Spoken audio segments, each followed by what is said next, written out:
That's not come out too badly, I think. Oh, Ellie, hello. Could you join me for a second here? Yes. Yes, this is, I don't know if you've heard of it, it's very famous, this is the Randomiser. Ah. And inside here, we have every Gerry Anderson television episode and feature film ever made. If you press this button right here, the machine will do a little bit of thinking, and it'll produce an episode that I can watch and comment on this week. So, would you like to be the very first on-camera button presser of this remarkable machine? Very. Okay, have at it. Brilliant, well done. And we pop that down there. Anything in particular you're hoping to see come out of this today? Anything Captain Scarlet. Well, let's find out. Are we lucky enough to get some Captain Scarlet? No. But we have got some Stingray. That's almost as good. And it's the episode... Rescue from the Skies. That's a good one. Thank you very much indeed. Actually, could you come back next week? Yeah. Okay, brilliant. I'll see you next week then. See you later. Bye-bye. Stand by for action. Well now, our first on-camera episode of the Randomiser from our new podcast studio in Slough. What better way to start things off than with our classic episode of Stingray, in my opinion. Tower from Stingray. And I'm watching this on a nice big screen. And I've got to say, first off, Reading rate 6. oh, I'm so glad we got a remaster of Stingray before Network folded. It just looks gorgeous. Southeast 1900 reference 2. The colours, the detail, it's just... It wasn't there on the DVDs, but it's there now. As it always was there, it just took a bit of time to pull it out. Tempest, I allowed you to watch this mission because your crew is involved. But you did agree to keep quiet. Sorry, sir. Yes, we open with Lieutenant Fisher at the controls of Stingray. Troy is in the control tower watching some kind of operation.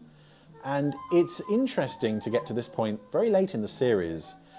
And Lieutenant Fisher has become quite prominent, unexpectedly prominent, I would say, in the show. When the series first started, he's in the first episode, but he doesn't really have much to do. And then he kind of dips in and out for the first third of the series. And then they find more for him to do. They build up the character a lot, especially by the end. And this episode is kind of the culmination of that. There we go, there's a lovely old terrorfish at the controls. Yeah, those two same aquamphibians. Mechanical fish. Prepare number 1 and 2 stings. Oh. Aye, Lieutenant. Yes, this is... The lieutenant's first taste of action, Troy. I was just going to say, this is his first taste of combat. He's seen a mechanical fish, of course he wants to blow it up. It didn't fire. Stand by number 2. We'll be too late. Oh, no. Hold on. Which one of us said that? Yes. Oh dear. Look out. Oh, Stingray's been hit. Been hit. Marina's fallen over. This is pretty serious. They must have got the atomic reactor. Oh dear. Why do we have that? Oh, the radioactivity level is rising. Never good. Radioactivity level rising. Get your suits on, both of you. Ah, so there's this whole sequence of We're gonna crash. Fisher's taken his hat off. This is that serious. To get into their radiation suits. Oh, they've hit the seabed. Hello. We'll be losing radio contact. But this whole sequence, I don't think it's spoiling anything to say that this is about to be revealed as a training exercise. Radioactivity level rising. I love how goofy these suits look. I expect you heard that, sir. But this is rather reminiscent of a Fisher. rather better known sci-fi production, namely the opening scene of Star Trek II: The Wrath of Khan, There's nothing we can do. when you see a trainee at the controls of the franchise's main vessel getting into trouble with enemy craft and getting the entire crew killed in the process. In Wrath of Khan, it was Kirstie Alley as Lieutenant Savick. I was right. Fisher wasn't. And in this one, it's Lieutenant Fisher. And it's not just the fact that there's the training sequence idea. It's just beat for beat for beat. So similar. They're hit by the main baddies of the show. There's a radiation leak. Fortunately, we don't see Phones or Marina, faking a death. There's no hope of escape. All cleared, sir. And then we get this. Okay, open it up. Reveal of it all being a control cabin simulation, or in Wrath of Khan it was a bridge simulation. And it's, this is 20 years earlier. And it's nothing more than a coincidence, but they just nail those beats. Okay, you guys, let's get this place cleared up. And I'm assuming that's footage from inside AP Films from somewhere. I failed that test completely. You didn't fail, Lieutenant. You passed. Passed? But we were destroyed. Again, this moment as well goes back to the Wrath of Khan.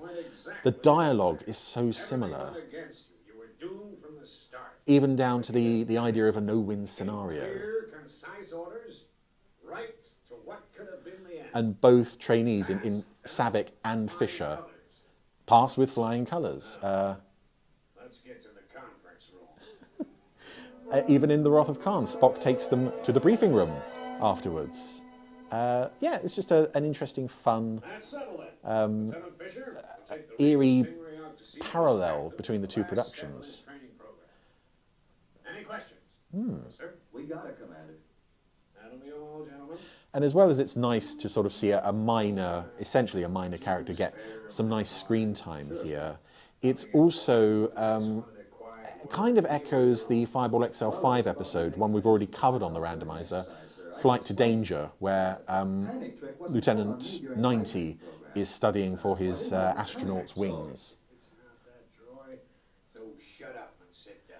which also goes well at first, and then he gets into difficulties later on. Yes, it's a tough And I don't know whether it's the fact that Stingray generally is a more polished production, but I do find this episode superior to that one. Not by much, but just enough to make this the more satisfying episode. I do love Flight to Danger quite a lot. I better make sure the security arrangements are tightened up. Or maybe we should introduce security arrangements to start with and then work on tightening them up. Yes, this is the chaps at the security checkpoint, now waving through a lorry. The back door isn't even What you closed. got there, Joe? Oh, it's the new Mark 6 computer for the control tower. Another one. And Based some on the unmarked connection bottles and a sandbag. Okay, take it. I don't really care. I don't have to check anything. I'm just the checkpoint guard. So now, Marineville Control Tower has a new... Mark 6 computer. Yes, one of those. A great big box taking up half the control room. Get on a transport, we Commander. Ask him to move it. Yes, sir. Yes, this box is big enough for a What man. kind of problems you get in this job? There's all sort of unrequested box deliveries. Yes, and you can see in the O, the box is marked XO3. For inside is X20. I like the slight variation of X20, XO3. And the 0, the wood is a slightly different colour because that's what X20 is peeping out of. See if you think it's fair. It does remind me a bit of that bit in The Wrong Trousers where Gromit is in a box of dog food and he's looking out through the eye holes. You tell those jokers that Commander Shore said he wants it out of here by tonight. And that Means tonight. Yes. I don't know if it's just X20 is that cunning. I think I've said before that it feels like he operates outside of the realm of the show. But Marineville security is just terrible, as witnessed by this. Say, you seen anything of Marina? No, why? Well, she invited me around tonight, but I can't get the answer. Oh, isn't their door open? Well, yeah, it is. Well, then, why not go in and wait? I'm a Marineville security guard. I don't know that you're not an alien imposter. I presume you're not. But, you know, even if nobody's home, just go in and wait. Let yourself in. It's fine. Hey, what Ah, is this? but of course, it's a surprise party. It was Marina's idea. Aw. She thought a get-together tonight would calm your nerves for tomorrow. There she is. I do miss you, Marina. I sure appreciate it. I like as well the idea that this was Marina's idea. Who I've got, nothing can go wrong.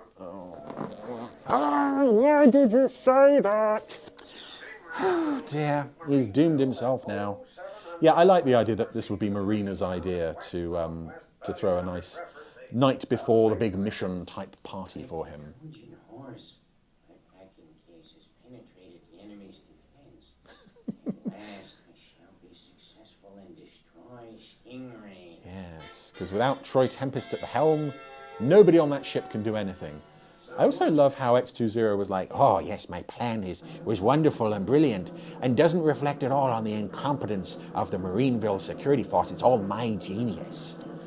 Ah, nice. I think this is also, unless I'm mistaken, This is a Titan-free appearance by X20, which is quite rare in this show. Anywho, Stingray is off. Yes, there's those drum beats. Under the control of Lieutenant Fisher.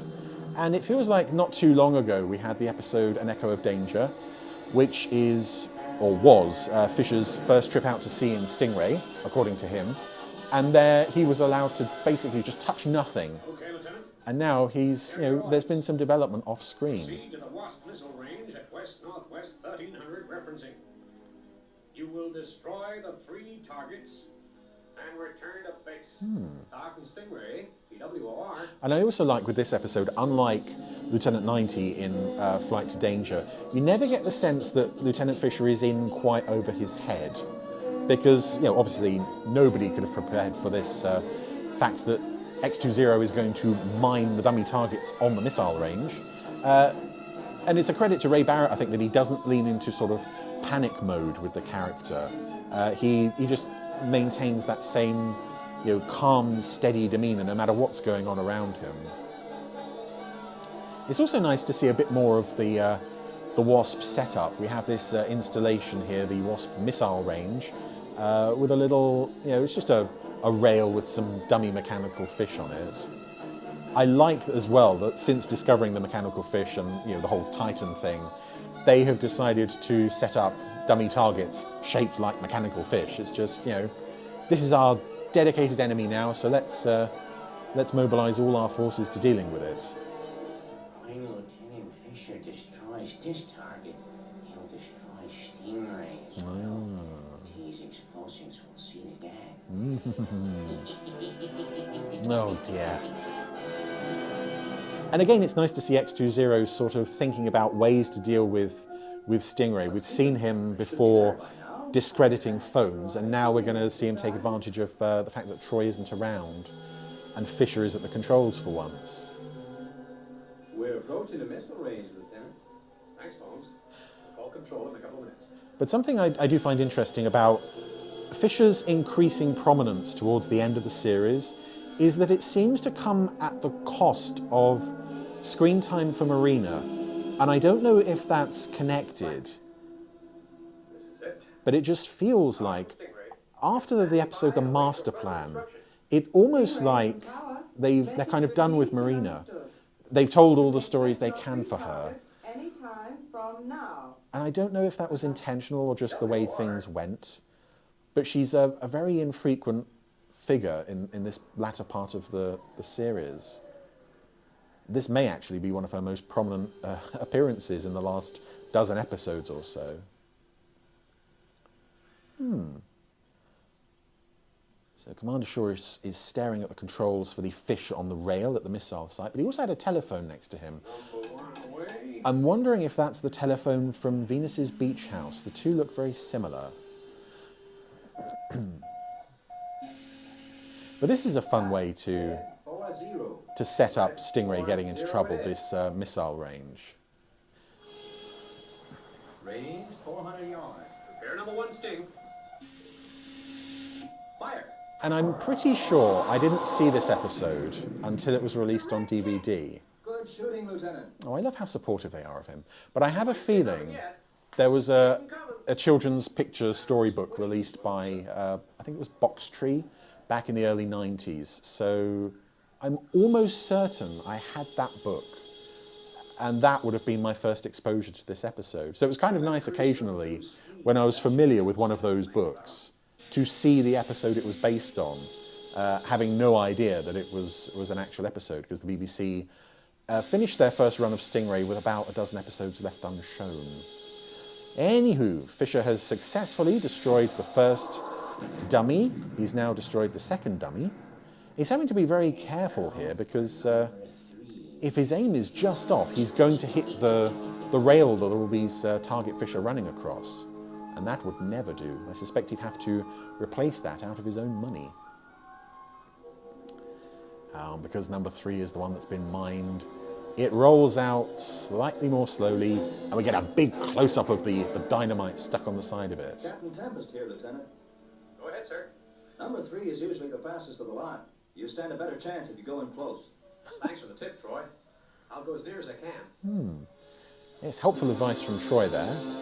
Does that count as cheating for his, considering this is his aquanaut training exam stuff? Shaw's ready at the controls for fish number 3. Just a few seconds more, and Stingray will be gone forever. X20's checking his watch. Did he always wear a watch? I've never noticed that. Again, I suppose it makes sense. I would assume that's a Terranian watch to help him keep track of time, but it's a fun addition to the character. Oh, Shaw has increased the speed almost to maximum. And any moment now... That's it, off it goes.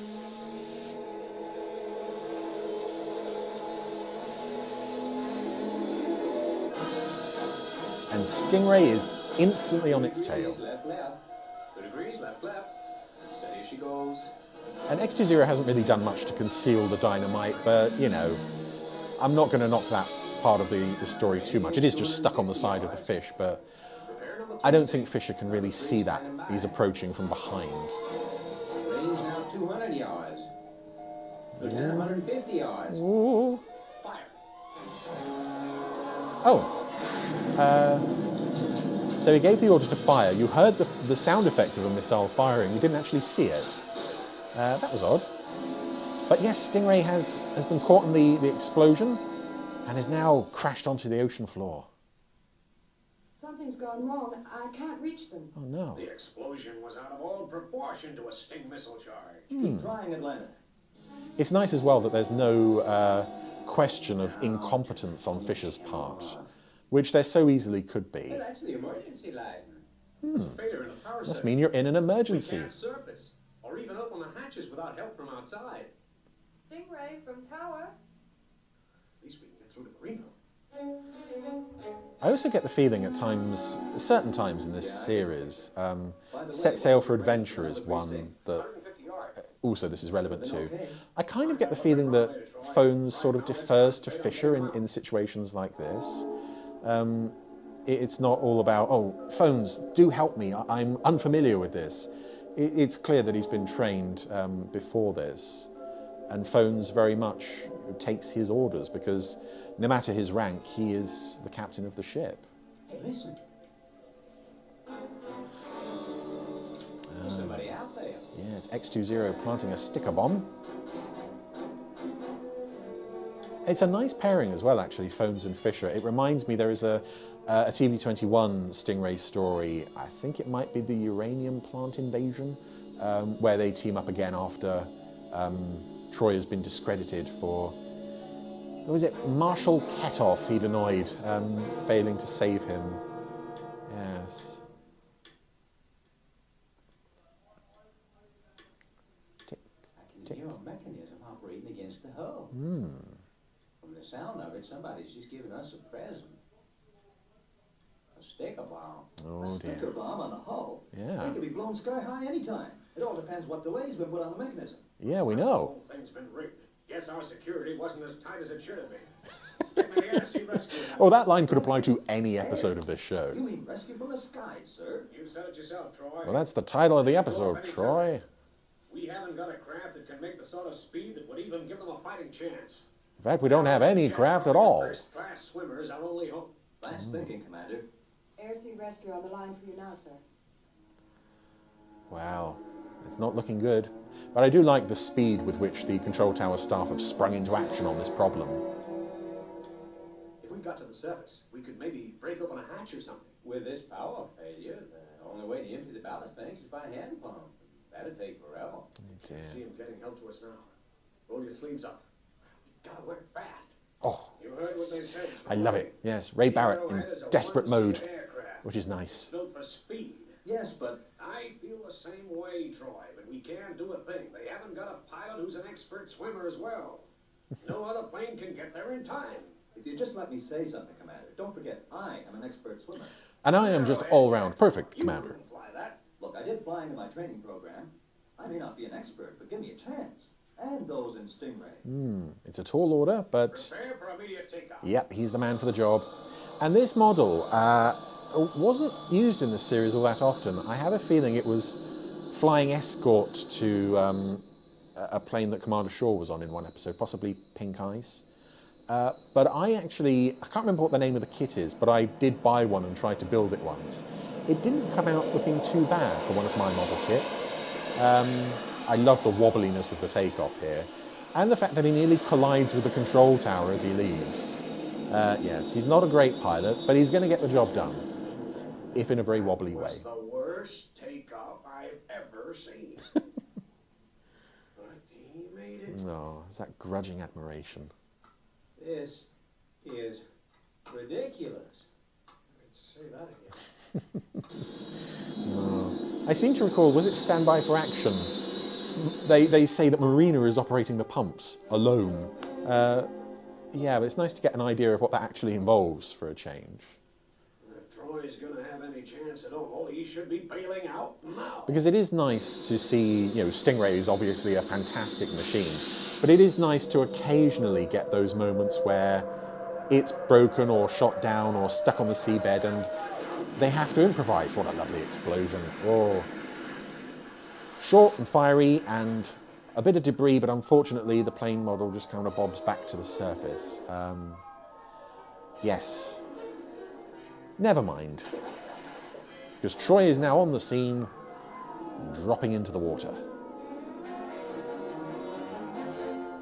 And this is one of several Stingray episodes, actually, We're already off the seabed. It gives us a chance of being seen. where it all depends on Troy, on his own, That bomb could explode at any time. swimming. I just don't know. And the terrible thing is I may have sent Troy to his death. Yeah, but he went willingly. Yeah, there's this and Standby for Action and the Golden Sea, where there are people trapped underwater, and it all depends on Troy swimming there in time. They've managed to get Stingray a couple of feet off the seabed. It's quite an achievement.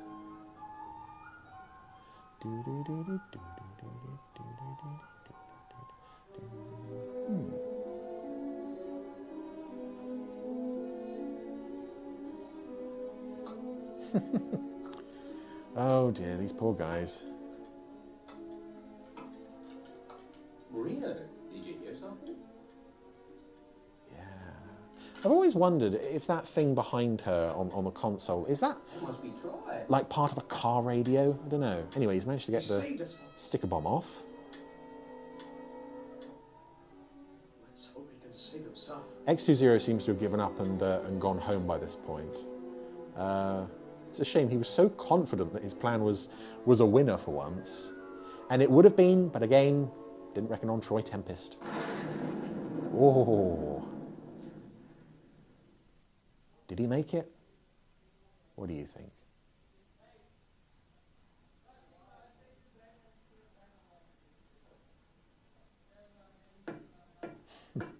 Yay! Troy! He did it.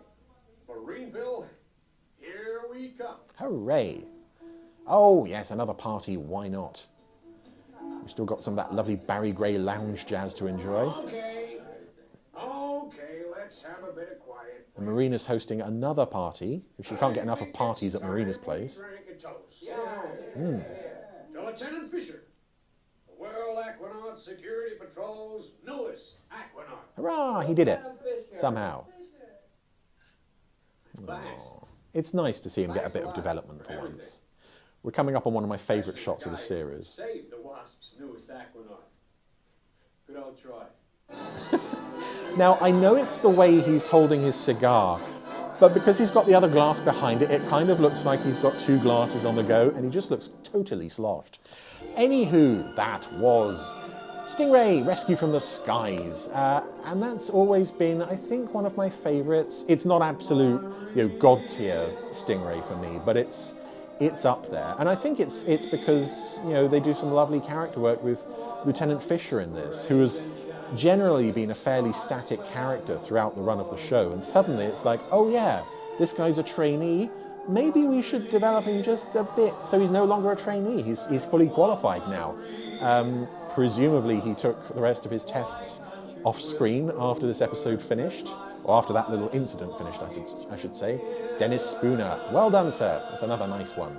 But yeah, all round, it's a very strong character episode, this one, as much as it is a nice idea for a Stingray story, both to be, you know, to have the ship trapped this way and needing help from outside, but also just, there's a little bit of action, there's a little bit of character stuff, there's a little bit of humour, and another, you know, proof, if proof were ever needed, that the Marineville Security Force are absolutely incompetent and should be laid off immediately. But aside from that, yeah, an all-round good episode of Stingray, one of my favourites. I'd be interested to know if anybody else enjoys this one as much as I do, because I think it's rather wonderful.